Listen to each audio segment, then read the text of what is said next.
Hi everyone, it's Mel. I have another project to share with you. It's another steampunk card. As you know, I really like making steampunk themed projects. I'll quickly run over what I used to make this card.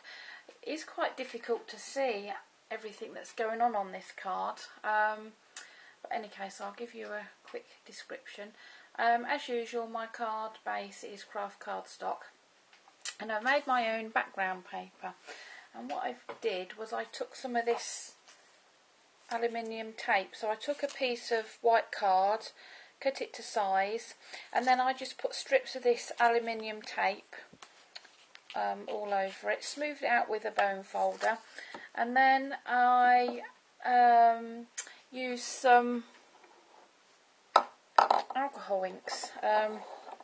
Now I'd never actually used these before.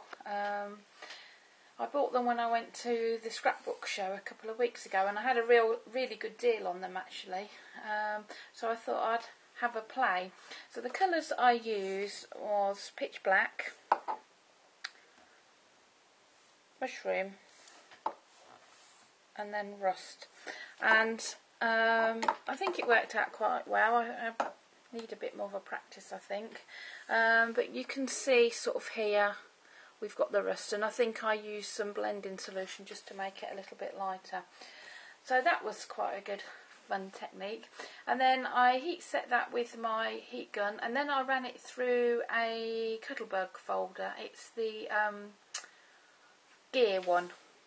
So I did that, and that gave me a really nice effect. Then I used my On the Edge Steampunk gear die by Tim Holtz. So I cut that out of card, stuck that underneath my handmade paper, and then I used the pitch black alcohol ink, and then I went over it with silver rub and buff, and that gave it a really nice texture actually. I was quite pleased with how that turned out. And then over here we've got my all-time favourite Tim Holtz die.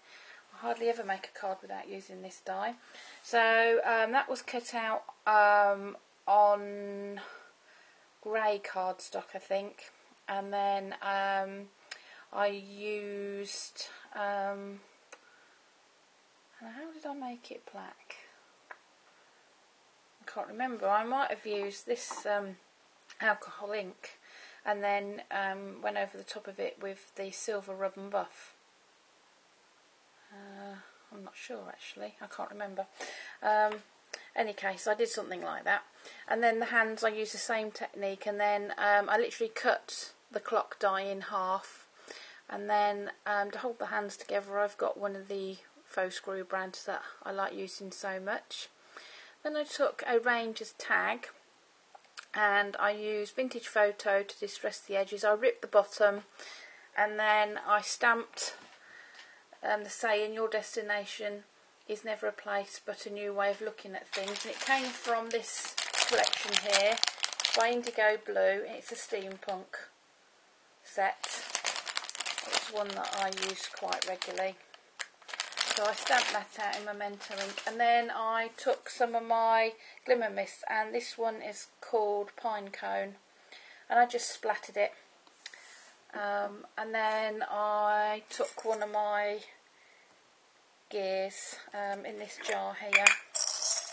I've got Tim Holtz gears, but I've also got these gears that I buy in various colours from my local craft store, and I've put them all in this jar that I bought the other day at IKEA, just because I had them all in packets in a storage box, and they kept falling out, so I decided I'd buy some of these glass jars and then put everything in here, so it makes it much easier for me to find what I'm looking for.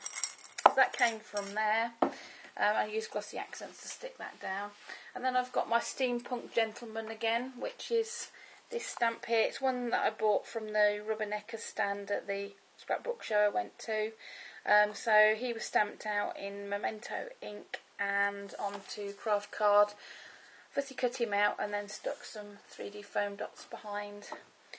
And I think that is probably it. So I'm really quite pleased with this card. I hope you like it, and please leave me a comment. Thank you for watching.